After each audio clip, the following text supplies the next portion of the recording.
So apparently, here we are, the end of January, the dead of winter. It must be a good day to be talking about agriculture. Because in addition to the sermonette that we had, today what I'd like to do is go through the Bible, because as you go through the Bible, you'll see a lot of references to agriculture. God's holy days are centered around the two harvest seasons. You see a lot of references in the parables and different analogies. But most of us don't have a farming background. So are we getting as much out of these references as we possibly could? So today what I'd like to do is go through the agricultural year that is present in Israel, talk about various major elements of that, and see how they are being used in the spiritual references. So what are some of the aspects of the Bible farming year that can help us gain a better understanding of spiritual lessons that the Bible presents to us? Well, first off, let's define what is the agriculture year. Because there are a lot of different ways of defining years. Here in the United States, we have our calendar year, starts in January, ends in December. But at the same time, our government operates on a fiscal year that starts October 1st, goes through to the end of the next September. In the Bible, we have the sacred year. But we also have an agricultural year that's referenced in the Bible. Now, the agricultural year in Israel began after the feast days in the autumn and continued through the end of the full cycle of the annual feasts that were followed there. We see references to the end of the year, and that's talking about the agriculture year. We see references to that in Exodus. Let's go ahead and take a look at that. Exodus chapter 23. And we'll look at verses 14 through 16.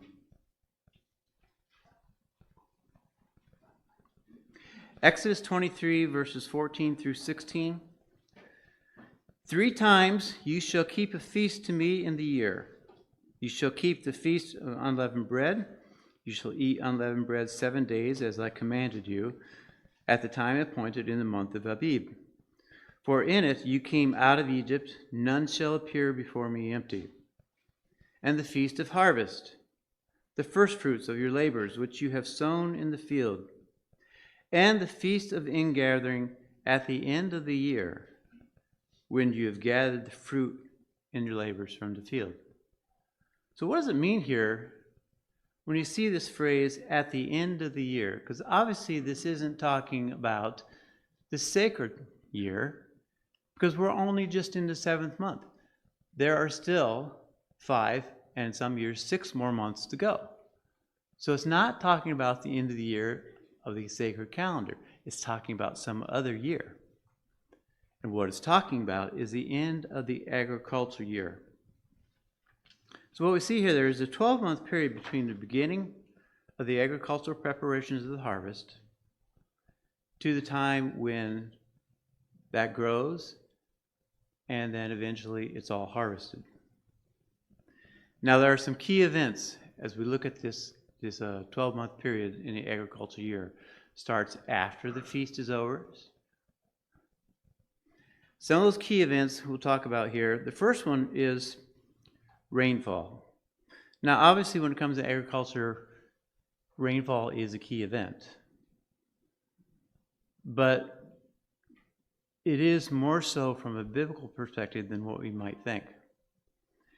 Rainfall is a critical element in the agriculture cycle, and it was typically the first indication that a new agriculture year was starting. Why is that? Well, 2 things we want to take a look at. Rainfall in Israel is absolutely vital for providing water, supplying water to the land. Why is it considered the start of the agricultural year? We're used to 4 seasons here, right? And we've got precipitation every season. Even down in Alabama, they get snow. But in Israel, there are only 2 seasons.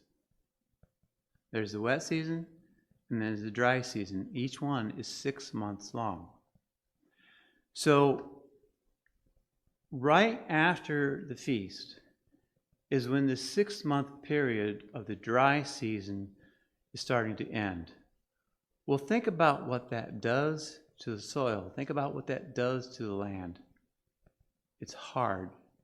It's dry. You can't plant anything in that soil. You can't even work the soil because there's been no rain for 6 months.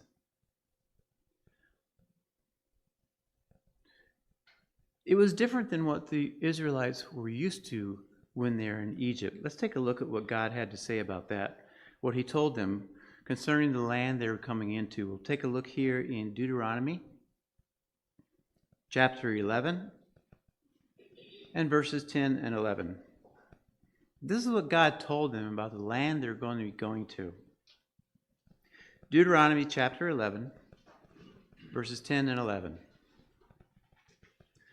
For the land which you go to possess is not like the land of Egypt from which you've come, where you sowed your seed and watered it by foot as a vegetable garden. But the land which you cross over to possess is a land of hills and valleys, which drinks water from the rain of heaven. See, the land is not like it was in Egypt. In Egypt, they had the Nile River, and they had to manually irrigate their fields, various mechanisms that they would draw the water out of the Nile, put it into the different channels, and water the fields. That wasn't going to be the case in the land they're going to. That land required rain. So Israel depended on the rainfall. It's absolutely necessary to moisten the soil, to replenish the pools and the streams, and to water the crops. Because they had no other way to do that. The only river they had was way over on the eastern border. That was the Jordan River. They didn't have any lakes within their countryside. They had little pools, maybe streams and stuff like that, but there's no major freshwater source. They relied on the rain. Secondly, they also knew that rainfall depended on God. There are a lot of verses, as you can go through the Bible and talk about the rainfall here, that tell us that God is in control of the rainfall. Now, modern day scoffers would say, yeah, no, he's not responsible for that. It's just part of the normal water recycle and stuff like that. But a couple things you wanted to consider about this. Yeah, maybe it's part of the normal water cycle, but who created the science which causes the water cycle? It was God. He's the one who set that up. He's the one who put that in place. And then secondly, when necessary, and we see this again and again in the Bible, when necessary, God can supernaturally intercede to change what might normally occur in the water cycle. And there are verses that tell us this. While we're still here in Deuteronomy chapter 11, let's take a look at one of those. Deuteronomy chapter 11, and this time verses 13 through 17. What does God say here? And it shall be that if you earnestly obey my commandments, which I command you today, to love the Lord your God and to serve him with all your heart and with all your soul, then I will give you the rain for your land in its season, the early rain and the latter rain, that you may gather in your grain, your new wine, your oil, and I will send grass in your fields for your livestock, that you may eat and be filled. But take heed to yourselves, lest your heart be deceived and you turn aside and serve other gods and worship them. Lest the Lord's anger be aroused against you, and he shut up the heavens, so that there be no rain, and the land yield no produce, and you perish quickly from the good land which the Lord is giving you. God clearly was in control of the rain, and he can use it to bless his people who are faithfully following him, or to curse those who do not follow him. So let's dig a little bit more into the rainfall.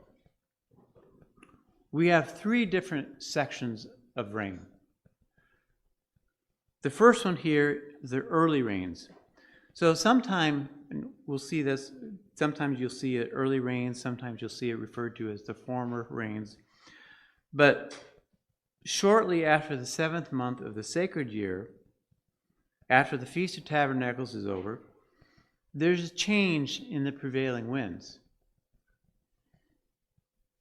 They start to shift south and southwest, and now the winds are coming across the Mediterranean. There's all that moisture in the air. So as the winds carry that air and that moisture, it starts to rain. And it's soft rain at first. It starts out lightly, but gradually. And it increases over the next few weeks. Why were these rains essential? Well, again, we talked about how hard that soil was.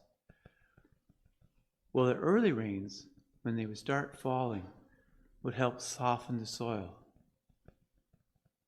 to provide a little bit of moisture. And so now they can get in and start to plow the soil. And as they get the soil plowed, then they can start planting the grain. So it's absolutely critical that they would get these early rains to soften up the soil, to start putting that moisture back into the dirt so they can plant their crops. It's interesting. Take a look with me over at Psalm 65 and verses 9 and 10. Gives an idea of what these early rains, these softer rains, do for the land. Psalm 65 and verses 9 and 10. These rains signaled to the farmers it's time to start plowing. It's the beginning of the agricultural year. Psalm 65, verses 9 through 10. You visit the earth and water it. You greatly enrich it. The river of God is full of water. You provide their grain, for so you have prepared it. You water its ridges abundantly.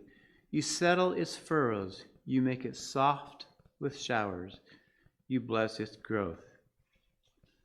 That's what God does for the land as these early rains start to fall. So, during this period of time, during early rains, we were talking about plowing. The soil in the fields had to be plowed so that the seeds would have a suitable soil to sprout in, to allow them to grow, to allow the roots to take hold. So what did they use as a plow? Now, again, we're used to something that's drastically different. You see these tractors with these huge, we used to call them 7-bottom plows, where the tractor would pull it through and it would just dig into the soil, turn it over, and then coming through later and disc it. This is not what they used in Israel. We would actually consider what they used as plows to be very primitive. The plow was constructed in the following manner. There was the main frame, and it was 2 beams. At the front of the 2 beams, that's where it would hook on to the yoke that was across the oxen. So as you come to the back, there's a cross piece that would join the back ends of that frame. Now, the plow itself connected to this cross piece at the back end of the plow. It was a long, pointed pole with a handle on top that you could hold and press down and grip. Sometimes, if they could afford it, they would put metal at the pointed tip of the plow to make it sturdier, to make it be able to dig into the soil more readily. And really, it didn't really turn over the soil. It just scratched the surface. It made enough of a little furrow, like an inch or so deep, where there would be space for the seed to fall. And the plow was made in such a way that it really didn't take that much effort to convert the plow into a sword or vice versa. And you'll see references to that in Joel and Isaiah, where it's talking about, convert your plows to swords, or you convert your swords to plowshares. That's what it's talking about. It's about this long pointed pole with this handle on the end. Now, in addition to that, farmers also use a long, sturdy, pointed wooden rod as a goad. Told you we're going to be talking about this a lot today. We turned to Acts 9 earlier, and Jesus said, "Is it hard for you to kick against the goads?" Well, why that particular phrasing? Well, what's happening here is that when the farmer's trying to get the ox to move so he can get that plow down in the soil and stuff, if the ox didn't want to move, he couldn't exactly just say, "Hey, you up there, get going." No, he had this goad here, and it was pointed on the end, and he'd use that to poke at the ox. So he's holding that in one hand, he's holding the plow in the other hand, he's got the reins and stuff to try to keep the plow steady. But if the ox didn't want to move, what would it do? It would kick with its back leg. Well, when it kicked, boom, it's kicking up against that sharp pointed end, and that's painful. And pretty soon, the ox figures out, this isn't doing me any good, so it goes the direction that it's being guided. This is the same thing that is referred to here in Paul's situation. Whatever it was that Christ was doing, what was goading him, the net effect is that Christ was saying to him, I want you to go in a particular direction. He was fighting against it, and finally it got to be too painful. He said, okay, I'll submit. What do you want me to do? That's referencing that long, pointy stick that farmers would use as they're plowing their fields. Now, when it came to using the plow, we're talking hard work here, because handling the animals, the plow, and the goad so that they worked together properly to plow the field took focused attention and an effort to keep the plow in the soil. Because you think about it, you've got soil here and you're trying to dig into it, well, it's going to push back. So as a farmer, you have to constantly be pushing on the plow so it stays in the soil. You also have to make sure that you're keeping it in the right direction and not doing this, because otherwise your furrows are going to be all back and forth. So it was a difficult task to do the job right.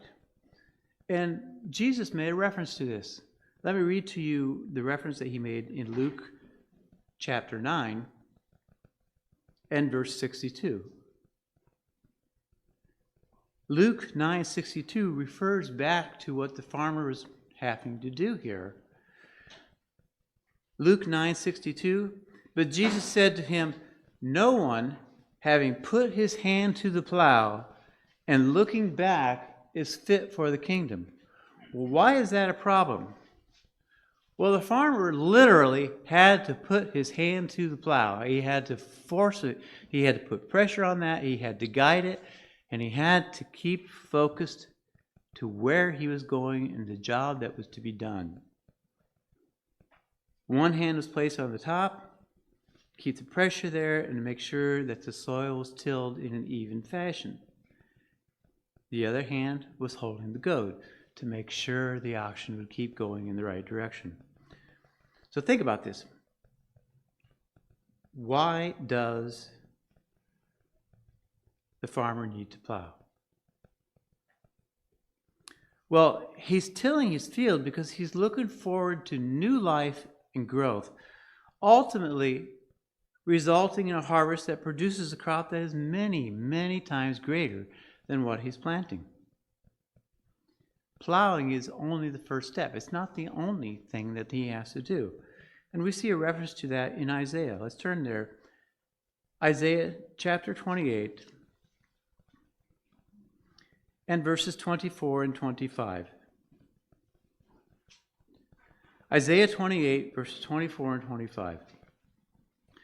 Does the plowman keep plowing all day to sow? Does he keep turning his soil and breaking the clods? Well, the answer to that is no. Verse 25. When he's leveled its surface, does he not sow the black cumin and scatter the cumin, plant the wheat in rows and the barley in the appointed place and the spelt in his place? The farmer's looking to the future. That's why he's plowing. To plant something that's going to grow. We too are looking to the future in hope. Like the farmer who hopes for an excellent crop, we look forward in hope to the kingdom of God. And for to achieve that goal, we must diligently prepare ourselves in a manner similar to the diligence that the farmer must have when he's plowing his field. Number one, we have to keep our focus. You see, plowing here is used as a symbol for our seeking the kingdom of God, and each requires a commitment, a dedicated effort, and a desire to move forward and not look back. We need to keep our focus in looking forward. Consider what Paul wrote in Philippians in chapter 3. Let me just read that part to you, Philippians 3 and sections of verse 12 and 13. Not that I have already attained or am already perfected, but I press on. It's like the farmer with his hand on that plow. He's pressing on. He's moving forward. Forgetting those things which are behind and reaching forward to those things which are ahead. He's got a goal in mind. And Jesus warned about looking back. And why is that a problem? Well, again, plowing a field is hard. And what happens? You know, you're pushing on this plow, and you're trying to guide the oxen and stuff. What happens when you're looking back? You look back, chances are pretty good your arm's going to move, isn't it? So now your furrows are all over the place. Looking back causes a diversion from the direction that's needed to keep the oxen moving. Or if you've stopped them so you can look back, now you're not getting your work done. Looking back can lead to complacency. That's another problem with looking back. You stop and think, oh, look what I've accomplished.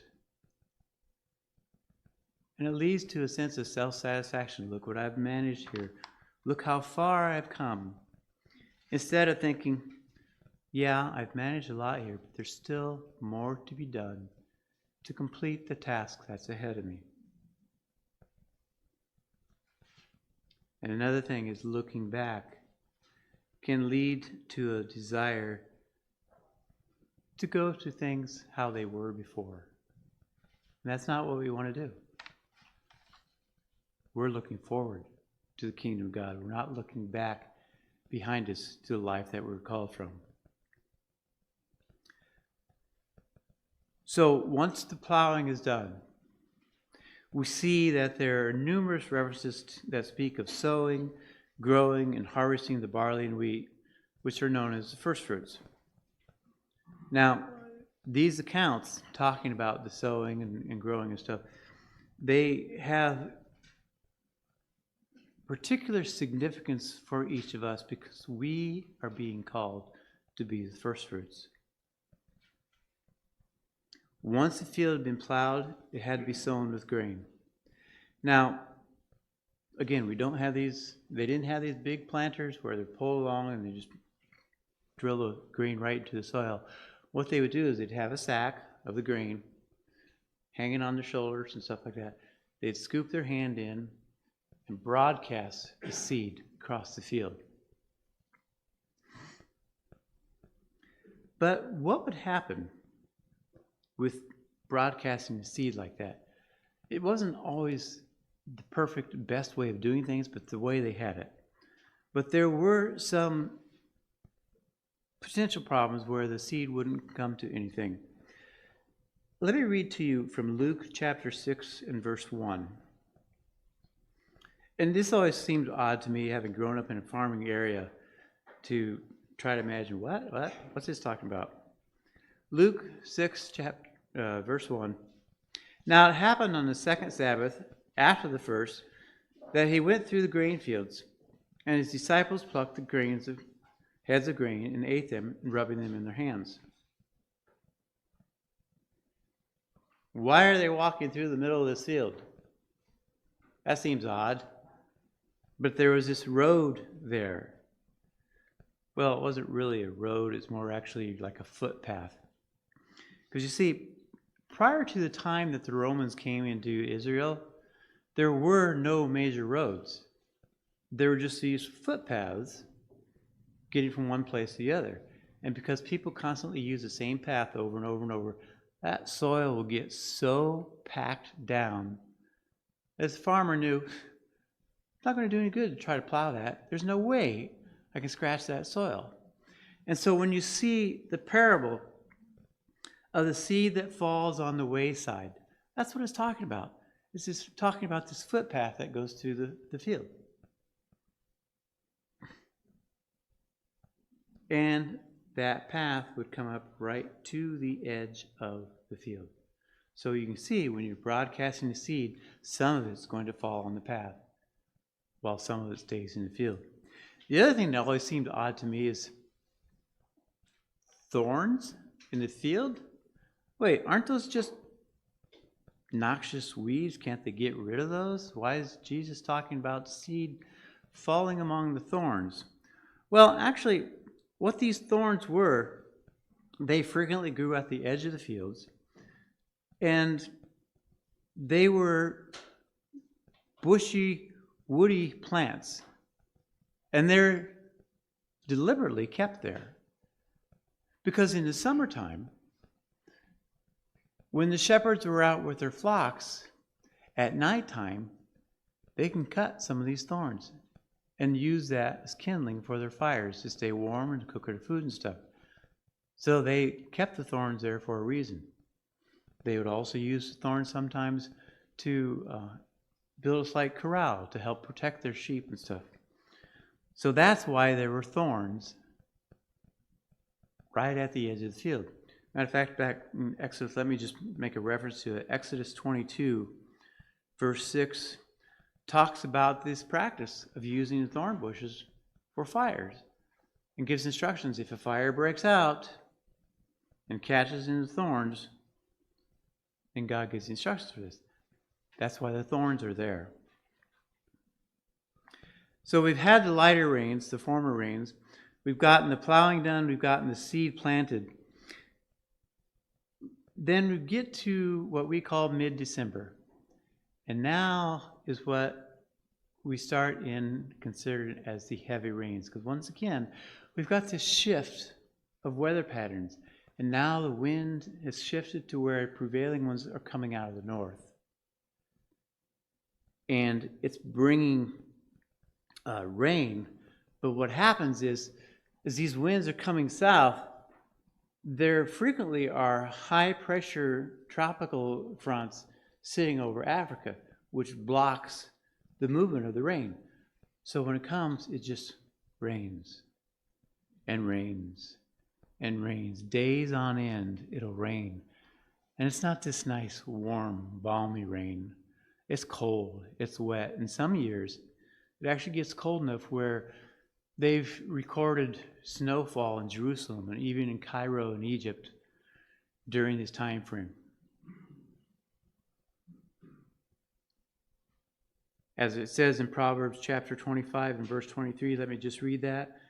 The north wind brings forth rain, and a backbiting tongue and angry countenance.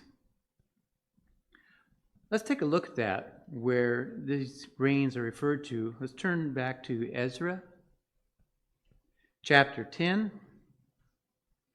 And first we'll look at verse 9. Ezra chapter 10 and verse 9. So all the men of Judah and Benjamin gathered at Jerusalem within 3 days. It was the 9th month, on the 20th of the month. And all the people sat in the open square of the house of God, trembling because of this matter and because of heavy rain. Let's drop down to verse 12 and 13. Ezra chapter 10, verses 12 and 13. Then all the assembly answered and said with a loud voice, Yes, as you have said, so we must do. But there are many people, and it's the season for heavy rain, and we're not able to stand outside. Nor is this the work of 1 or 2 days, for there are many of us who have transgressed in this manner. The 20th day of the 9th month corresponds to late December in the Roman calendar. The people were trembling because, they had the realization that they had violated God's commands, but also they're trembling because they're freezing cold. They're standing out there in this wet, heavy, cold rain.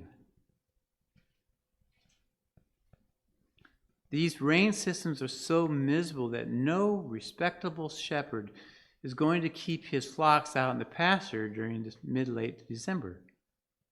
Oh, guess what? This is yet another indication that Jesus Christ was not born in late December. Because when he was born, the shepherds were out in the pastures. If they'd been out here in December, their sheep would be dead. But there's a huge benefit that comes from these heavy rains. The water from these rains is what provides the primary moisture for the crops, particularly the grains. Without those rains, the grains couldn't grow, and there'd be no crop to harvest. But in addition to that, they were crucial for supplying and replenishing the water supply for Israel. It would fill the streams. It would fill the pools all around the country, which makes the water available for the rest of the year. Let me read to you Amos chapter 4 and verse 7. Amos 4 verse 7. Talking about the period of time here for the heavy rains. I also withheld rain from you when there were still 3 months to the harvest. I made it rain on one city. I withheld rain from another city. One part was rained upon, and where it did not rain, the part withered. So we see how important it was that we had this heavy rainfall to supply the water for the entire land for all the rest of the year. As the heavy rains begin to taper off, this is beginning sometime during the month of February. We now get to the third division of the rainy season, and that's referred to in the Bible as the latter rains. And usually the latter rains started falling in early March. Now, it wasn't as heavy as the heavy rains that just ended, but they were still critical. Still played an important role because what the water from the latter rains would do is that the barley would start to mature in the latter part of March, so it needed this additional moisture to allow the grain to mature. And then the wheat itself,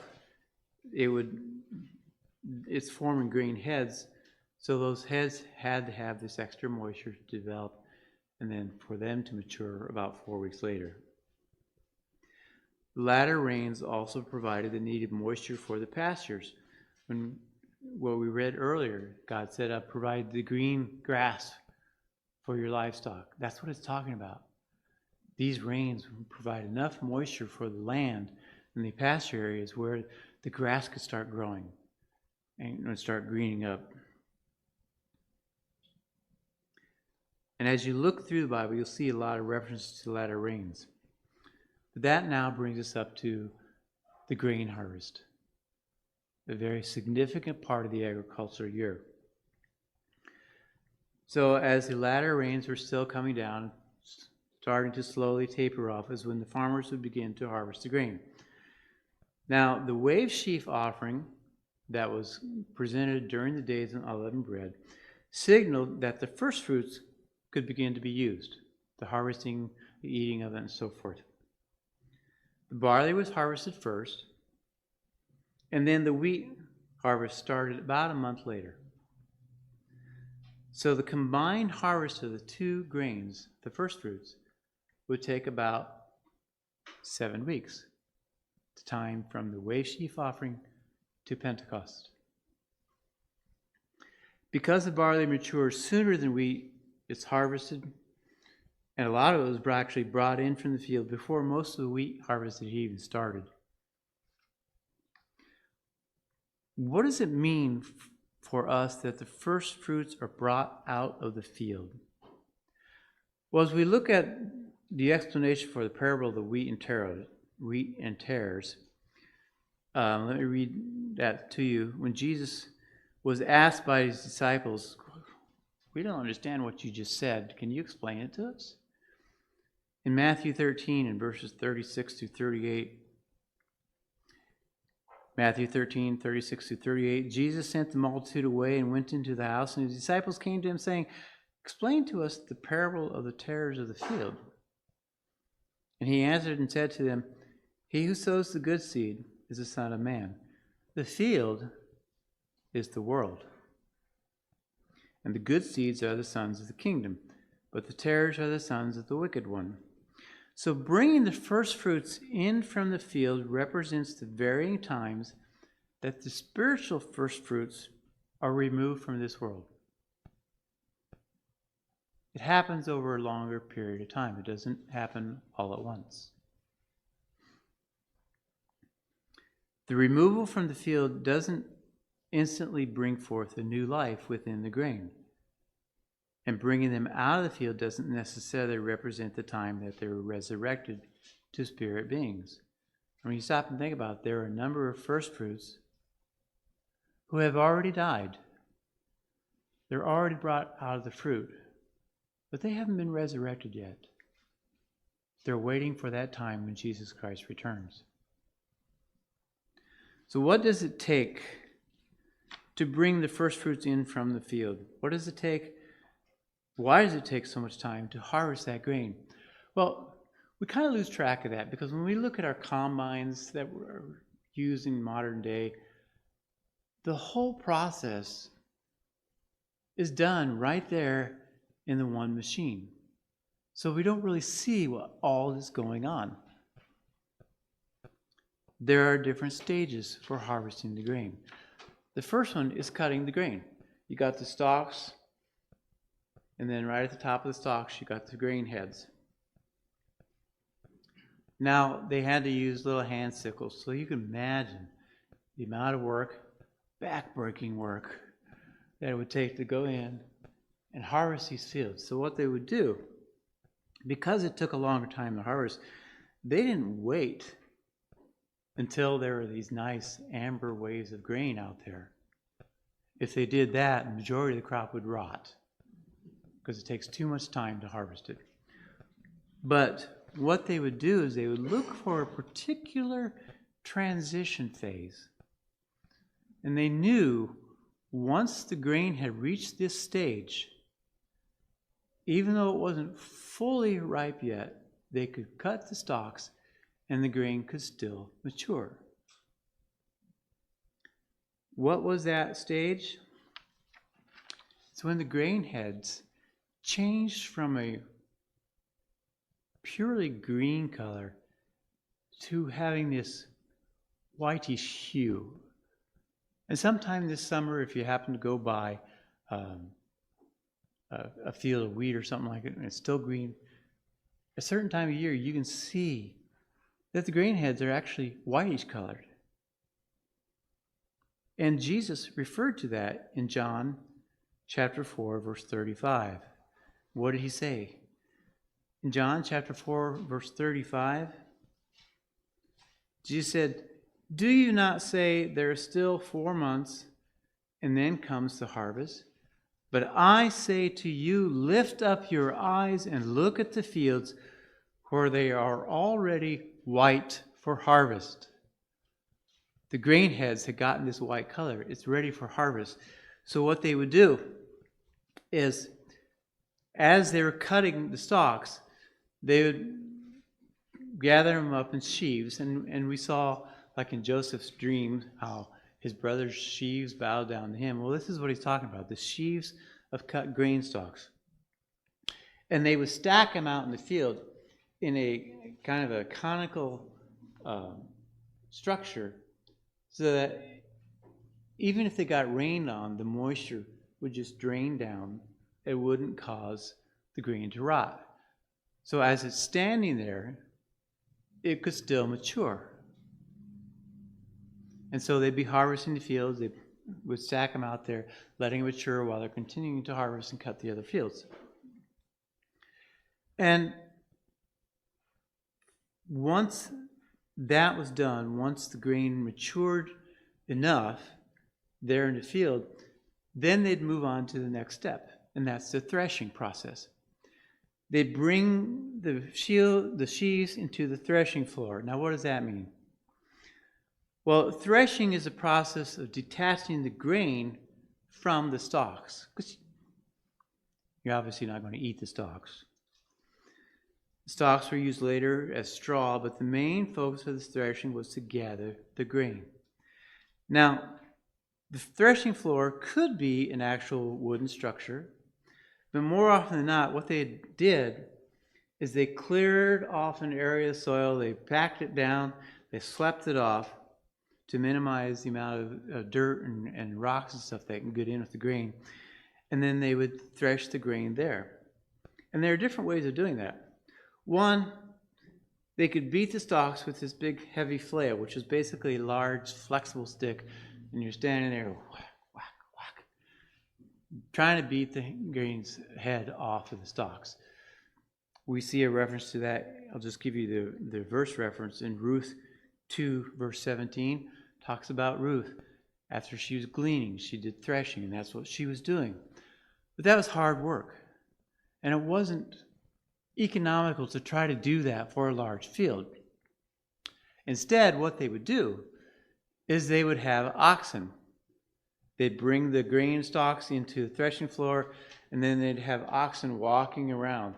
And you remember, we can eat them because oxen have split cloven hooves. So as they're walking across the grain, those hooves would start to separate the grain from the stalks. And I keep doing that and keep doing that. A third way is they would still use the oxen to trample the stalks, but they'd build what's called a threshing sled. About 3 feet wide, about 6 feet long. You'd drive sharp stones down into it. You hook that up to your oxen. So the oxen are threshing, they're pulling the sled. A man would stand on the sled to keep weight to it, and as that goes around, that sled is also cutting the grains from the stalk.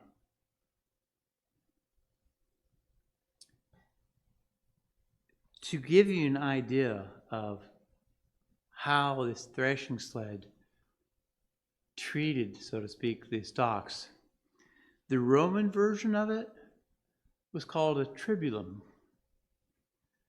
which has as its root word the same word that gives us our word, tribulation. Now, Isaiah talks about this threshing process. Let's take a look at that. Isaiah 41, verse 15. Isaiah 41, verse 15. Behold, I will make you into a new threshing sledge with sharp teeth. And you shall thresh the mountains and beat them with small, and make the hills like chaff. So that was the threshing, to separate the grain from the stalks. Now we got the next step, and that's the winnowing process. Because you still have the grain, the chaff, the stalks of the plant is still all together. You have to separate it now. And so they would use what's called a winnowing fan or a winnowing fork, and they go in there and scoop it up and toss it up in the air. And they usually do this in the evening, because what would happen here is as they tossed it up in the air, the wind would catch the chaff and the straw because it's pretty lightweight. It would blow it off to the side, whereas the grain was still heavy. It would just fall right back down. So you keep doing that repeatedly, letting the wind blow it away, and keeping your grain down here at the bottom. We see a reference to this when Jesus Christ returns. He's pictured as winnowing the church to separate those who are actually his first fruits from those who actually are not. We see John the Baptist talking about that. Let's take a look at that in Luke chapter 3 and verse 16 and 17. What does John say here? Luke chapter 3, verses 16 and 17. John answers and saying to all, I indeed baptize you with water, but one mightier than I is coming, whose sandal strap I am not worthy to loose. He will baptize you with the Holy Spirit and fire. His winnowing fan is in his hand, and he will thoroughly clean out his threshing floor and gather the wheat into his barn, but the chaff he will burn with unquenchable fire. John's talking about the first fruits here, the church. Jesus Christ is going to have to make a separation when he returns.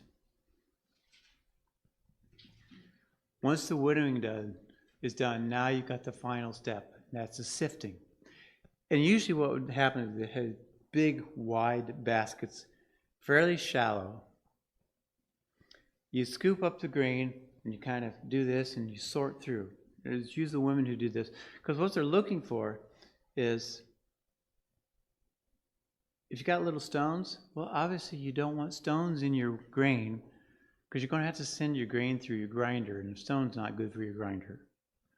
But there are also the tares.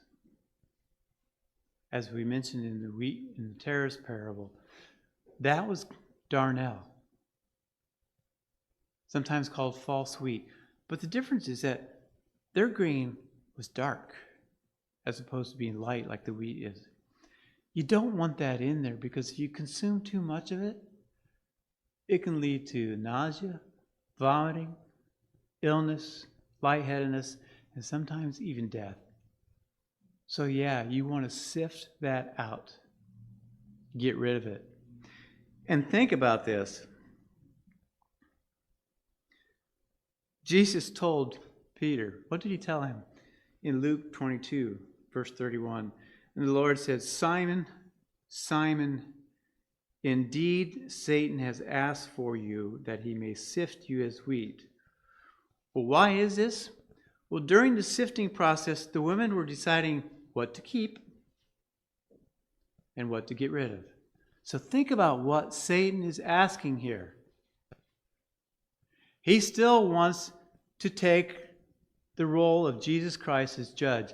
Let me be the one who decides who stays and who goes. You can be pretty sure what his decision would be. Oh, it's all bad. Get rid of it. But that's what Jesus is talking about, this sifting process.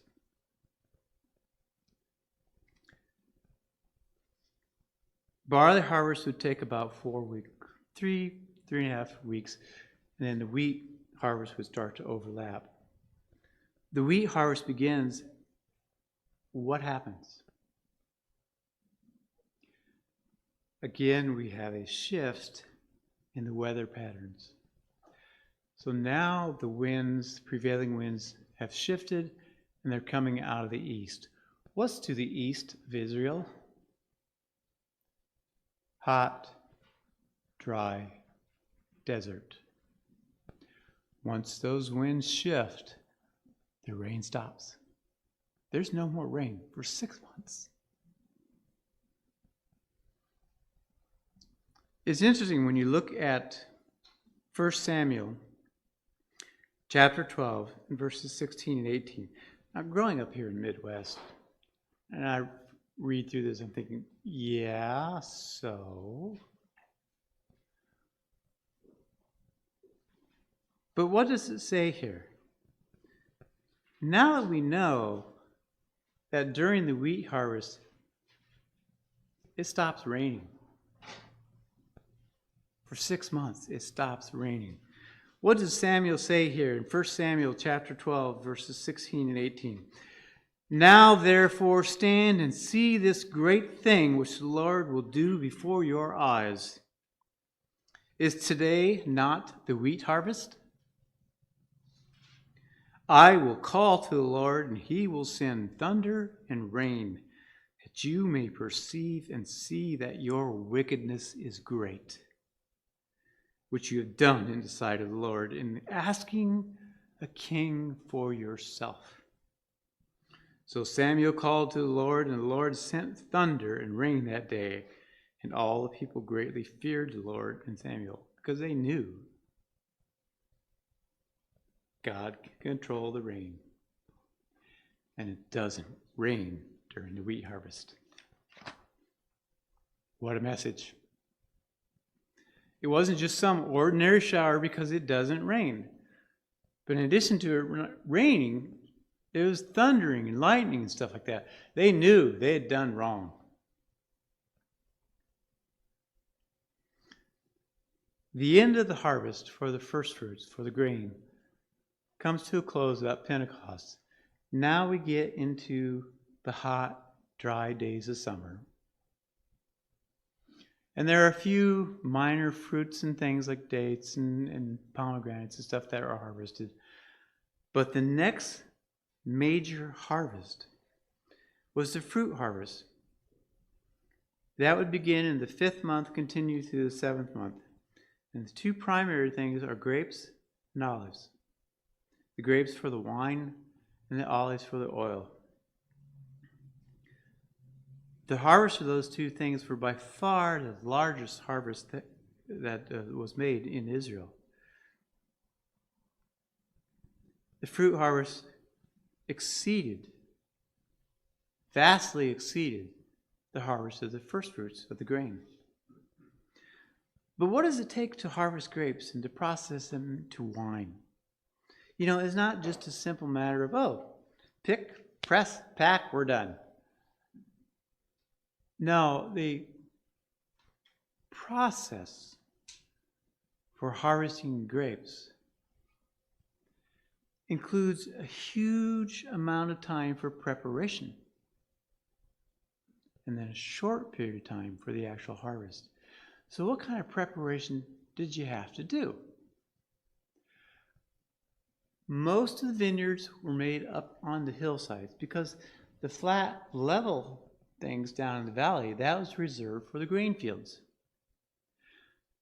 So in order to have your vineyards up on the hillsides, you had to build your vineyard. You had to create terraces so that the soil wouldn't erode away. And then the ground around the vines would have to be cleared of rocks. And they'd lightly plow the soil just so the moisture can get down to the roots of the grapevines. You'd build a protective hedge around your vineyard, to keep animals out that might sneak in and steal some of your fruit.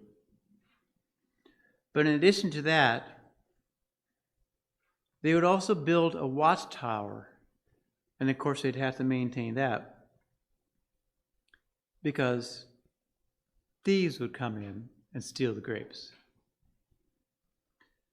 And sometimes the wine harvest, because it was so important, they would actually build temporary dwellings right there in the vineyard. So the family would stay there because once the harvest started, it was so important to get there and to get everything harvested very quickly. I'm not going to turn to these or even read them. We're running short on time, but you can see all this mentioned. Let me give you 3 references. Matthew 21, verse 33. Song of Solomon, chapter 2, verse 15. And then Isaiah, chapter 5, verses 1 and 2. It talks about the wild animals, the hedges, the watchtower, the other things about here. But in addition to preparing the vineyard, you also had to prepare the vines, because you had to work with the vines to make sure they have the best crop available. You'd have to put in the time to make sure the vines were in optimum conditions. That included removing dead branches to make room for the living vines. It required pruning the branches that were produced so that the plant's resources would go to producing grapes, not more leaves. And if the branch doesn't produce when it was expected, you had to prune that away too. Jesus referred to that in John chapter 15. So you prepared the vineyard, you prepared the vines, but you also have to prepare for the processing. Because see, once the grapes were ripe, the laborers had to pick them, and then they had to carry them to the wine press, which you also had to build and have available. The pressed juice was transferred into containers for storage and fermentation. They would then be stored in subterranean cisterns where the cooler ambient temperature of the subterranean room would allow the wine to store longer and have steadier fermentation. So you had to have baskets to pick and carry the grapes. You had to have the wine press, and usually it was built in two levels. The stomping level, the upper one, is where you crush the grapes, and then the juice would flow down into the lower level, where then you could collect that and put it into the storage units. Jesus talked about don't put new wine in old wineskins because the fermentation would create carbon dioxide. The old wineskins didn't have the flexibility, so it would burst. There goes your wine. New wineskins had that flexibility. But sometimes they also use earthen jars called amphorae. And they could, a lot of times they could store like 10 gallons or so. To tell you how important wine was for Israel, archaeologists had uncovered an underground storage facility near Gibeon that had the capacity to store 22,000 gallons of wine. That's how important the wine harvest, how large the wine harvest was. And finally, you get to the harvesting of the grapes. Keep in mind, it's still hot, still dry. Once those grapes start to ripen, if you don't get out there right away, get them picked, they're going to start rotting right there on the vine. There goes your wine. Matthew, again, we're not going to turn there, but Matthew chapter 20, verses 1 through 7, talks about the importance, how critical it is to harvest that fruit when it's ready.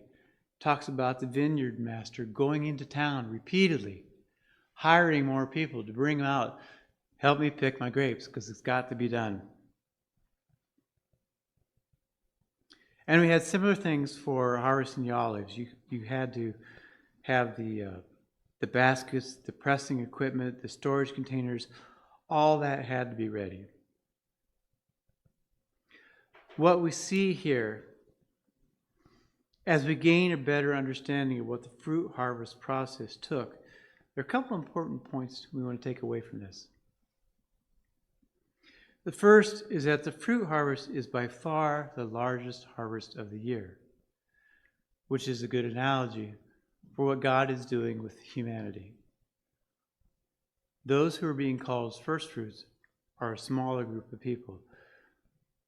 But for the second resurrection, all the rest of humanity, huge in comparison to the first fruits, is going to be resurrected and get an opportunity. Secondly, we see that the process used to gather in the harvest, especially for the fruit, requires a significant amount of time for preparation,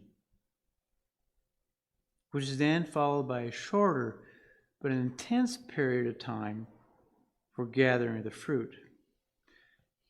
This entire process foreshadows a time of great preparation which is pictured by the Feast of Tabernacles, the millennium. And stop and think about what's going to have to be made ready to prepare for the second resurrection. Housing, clothing, food, everything for billions of people who are going to be resurrected. It's going to need this long preparation time. And then you've got a relatively short period of time for when the fruit's going to be gathered. So these 8 days, Feast of Tabernacles and Last Great Day, look forward to a time when the vast majority of humanity, the ones who are not among the first fruits, will have the opportunity to become spirit beings and brought into the family of God. So today we've gone quickly. We've gone through an overview of various elements of the agricultural year, because the Bible does make numerous references to farming, and there's considerable symbolic meaning to the feasts, to parables, to the analogies that are used within the Bible's pages. We see in there that God's word is depicted as rainfall and as seed, and the church is referred to as first fruits. And there are a lot of other examples where we see agricultural references. So as we read and study the Bible,